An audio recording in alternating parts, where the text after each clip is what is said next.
为什么在中国文化中，恭敬和恐惧似乎比爱更加常见？为什么在几千年的历史里，太监制度这样明显不仁不义的事情却无人质疑？为什么我们总是擅长对人不对事，却羞于谈论谋利？今天我们将一起走进博洋先生的酱缸世界，直面那些隐藏在我们民族文化深处的丑陋之处。让我们一起来看看，这些被博洋先生称之为酱缸文化的尘垢，是否仍在无声地影响着我们今天的言行和思维。想听更多的内容，可以订阅我的 YouTube 频道。读完这本书之后，我还会就解读中国文化这个专题去分享更多相关的书籍。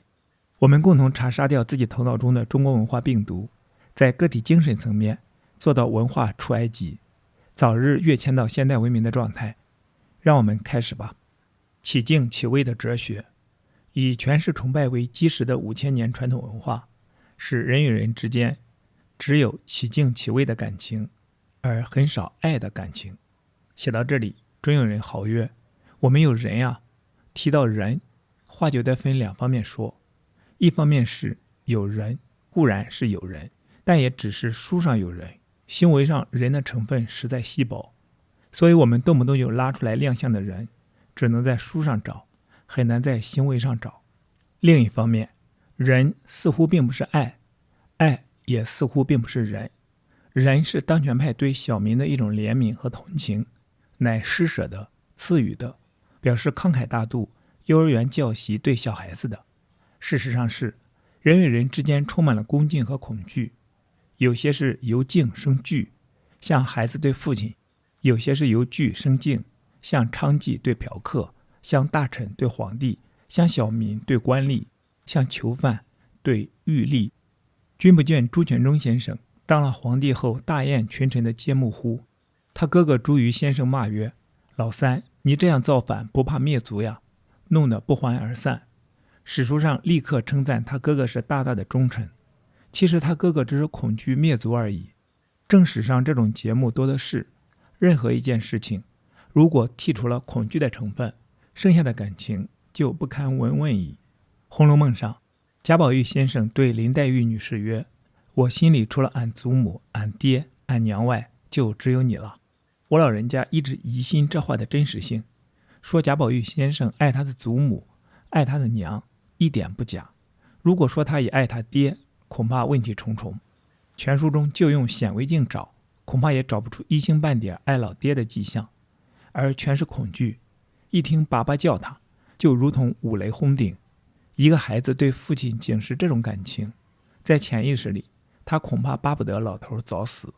起位的哲学使皇帝和臣民之间，官吏与小民之间的距离一天一天拉大。皇帝的尊严真要升到33天堂为玉皇大帝盖瓦，臣民的自卑也真要死至18层地狱替阎王老爷挖煤。这是世界上任何一个国家都没有的，也是中国必然要倒霉的一种气质。摘自《猛撞酱缸集》，缺少敢讲敢想的灵性。不知道哪个家伙，大概是被称为周公的鸡蛋先生吧，竟发明了宦官这门学问。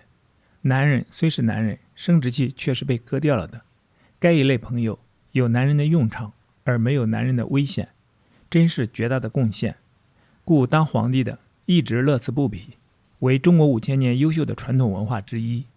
呜呼，孔岳成人，孟岳取义。我想活生生把男人的生殖器割掉，恐怕不算是仁，也不算是义。可是这种割掉生殖器的宫廷制度，5000年来，包括所谓圣人朱熹先生和王阳明先生在内，却没有一个人觉得他不对劲，真是怪哉怪哉。以中国圣人之多，道貌岸然之众，又专门喜欢择人无几时，而对皇帝割人的生殖器竟视若无睹，教人大惑不解。我想不外两个原因。第一个原因是，虽然有人觉得不对劲，但因该事和皇帝的绿帽有关，便不得不自动自发，闭口无言。如果皇帝听了他的建议，废除宦官，找一批年轻力壮的小伙子替他看守美女如云，恐怕绿帽缤纷，杀气四起，届时真的福巴拉松了断。历史上任何一个吃冷猪肉的朋友，虽名震天下，可是遇到皇帝割生殖器，就只好假装没看见。第二个原因是5000年来，君焉、臣焉、贤焉、圣焉都在浑浑噩噩过日子，可能根本没有一个人想到活生生割掉生殖器是不道德的。中国文化中缺少的似乎就是这种敢想敢讲的灵性。皇帝有权杀人，他就是是，不要说割掉几个男人生殖器没啥了不起，就是杀掉千人万人的脑袋也理所当然。继位之下，人味全无，而奴性入骨，只要你给我官做，你干啥我都赞成。摘自不误集。对事不对人。托尔斯泰先生有一次向一个乞丐施舍，朋友告诉他，该乞丐不值得施舍，因他品格之坏，故闻名莫斯科者也。托先生曰，我不是施舍给他那个人，我是施舍给人道。呜呼，我们对一个奄奄一息的乞丐施舍时，不能先去调查调查他的品格是甲等或是丁等，如果是甲等，就把掏出去的1块钱掷过去，如果是丁等，就把掏出来的1块钱重新装回口袋。盖这是人道问题，不是训导主任打分数问题。台北名保何秀子女士服毒自杀，新闻轰动。狱救后在她的寓所招待记者，控诉非管区的警员和组长对她的骚扰。这一控诉出了麻烦，第一个严重的反应是警察局长表示非取缔他不可。古之实业，为政不得罪巨石；今之实业，开妓院不得罪警察。现在把3座牌的脸撕破，再想继续下去，前途不卜可知。第二个严重的反应是，有2位专栏作家在报上提出义正辞严的攻击，主要意思是，一个开妓院的竟敢堂堂皇皇的招待记者，成什么话？关于前者，对一个开妓院的名保，一直等到脸被抓破之后，才咆哮如雷。我们除了遗憾外，还有啥可说的？一说就说到红包上，博洋先生能吃得消。那么对于后者，也就是对于那些学问很大而又道貌岸然，有地盘可以写方块文章的滚滚圣宰，不得不请他们听一听托尔斯泰先生的言论。何秀子女士当宝是一回事，人权又是一回事。中国宪法是不是规定妓女不准招待记者？一个妓女受了委屈，是不是不准呻吟？一呻吟就成了什么世界？只有蒙古帝国的征服者才把中国人分为4等10级，男人最差。难道中国人自己也将妓女划成一个最低阶层，不受法律和人道的保护？这是一个基本的问题。现在政府一再申令警察不得刑讯犯人，不管做到做不到，立脚点固然站在这个观念上。一个人犯了法，当然应该判罪，但如果大家都认为他不是东西，走上去拳打脚踢，甚至把鼻子耳朵都割掉，还不准他哼哼。哼哼啥？你偷了人家100块钱，还有人格呀，还敢乱叫呀？这应该是吃人的野蛮部落的事，而不应是现代化中国的事。在这里加一句，我也一直觉得中国文化有很浓郁的原始部落特征。好，继续回到这本书。伏尔泰先生曰，尽管我反对你所说的话，但我仍拼命为你争取说话的自由，而一些自命为民主的人士却用他们的大笔封杀一个可怜的女人的嘴，真使人如丧考妣。摘自后骂集。只我例外。民主政治的精义是我不例外。大家都不准闯红灯，我自己也不闯。大家都不准随地吐痰，我自己就不吐一口。人人赞成法治，我就不要求特权。既然建立了制度，我就不破坏它。可是这玩意儿一到中国，就成了只我例外。我反对闯红灯，只是反对别人闯，我自己却可以闯那么一闯。我反对随地吐痰，只是反对别人吐，我自己却可以想怎么吐就怎么吐。我赞成法律之前人人平等，但我自己却不能跟别人平等。我赞成建立制度，但只希望你们遵守制度，我自己聪明才智要高明得多，不能受那种拘束。盖我阁下如果不能例外，岂不有失面子？活着还有啥劲儿？负面子是啥？杨大人怎么研究都研究不懂。有人解释为面皮，言其只顾外表一层，不顾实际内容。有人解释为尊严，言其虚荣第一，实质第二。我老人家想，面子也者大概是神经衰弱和牢不可破自私的一种产品。因精神衰弱，做贼心虚，所以处处必须用骄傲来弥补自卑。因牢不可破的自私，唯恐怕不能占便宜，所以才处处都要只我例外。自私心人皆有之，不但未可厚非，而且它是促进社会的原动力。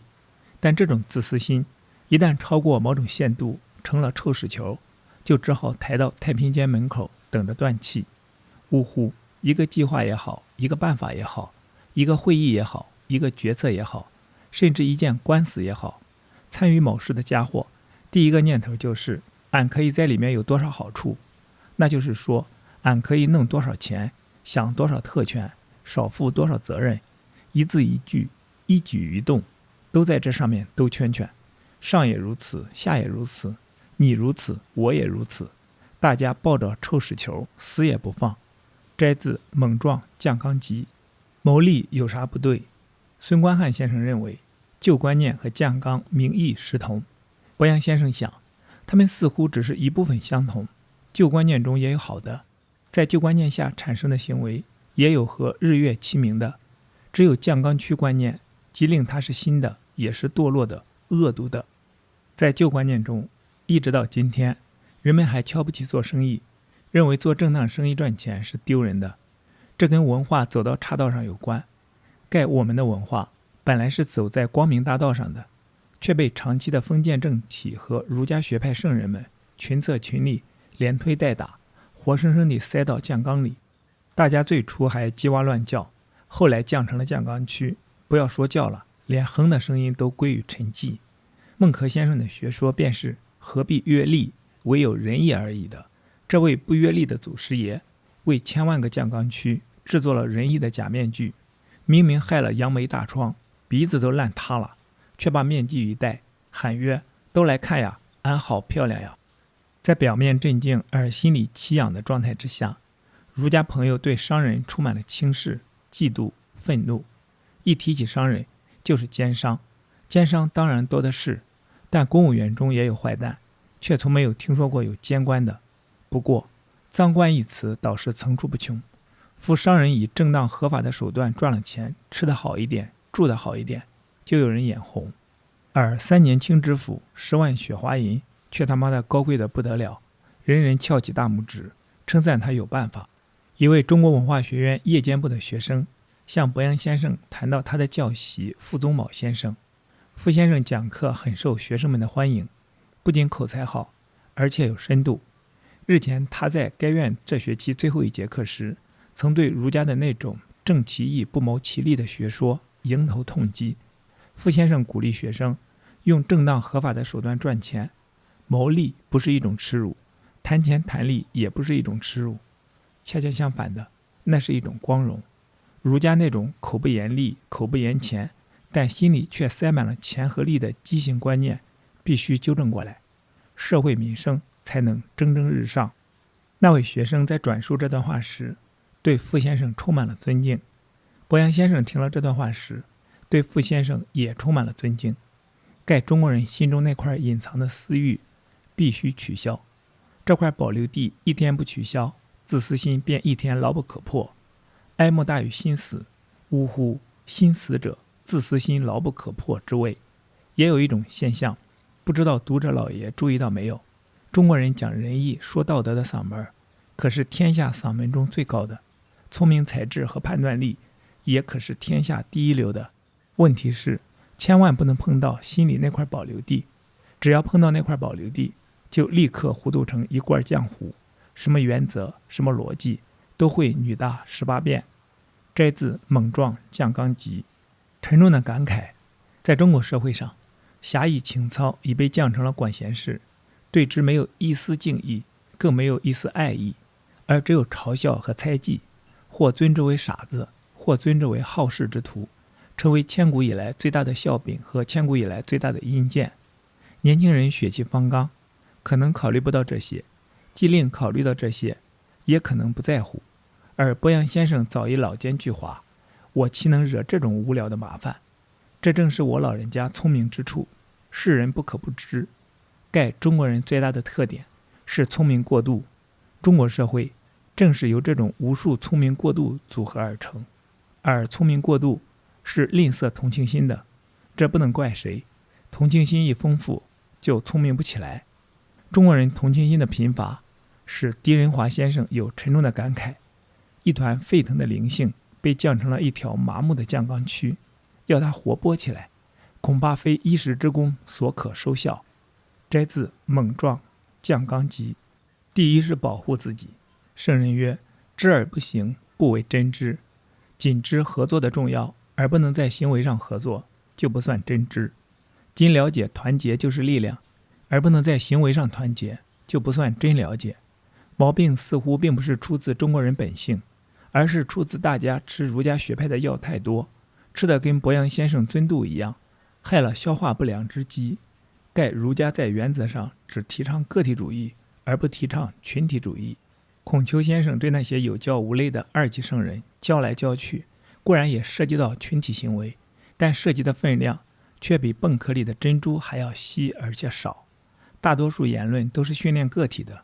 儒家最高的理想境界似乎只有2个项目，一个项目是教小民如何藏头缩尾，国家事管他娘，而只去维护自己的身家财产。用2句成语，那就是明哲保身，使食物者为俊杰，鼓励中国人向社会上抵抗力最弱的方向走。另一个项目则是求求当权派手下留情，垂怜小民无依无靠，用玉脚乱踩的时候稍微轻一点，取成语曰行仁政。孔丘先生有一段话是躲祸消灾的最高准则，其话曰：为邦不入，乱邦不居，天下有道则现，无道则隐。邦有道，贫且贱，耻也；邦无道，富且贵也，耻也。翻译成白话就更明白了。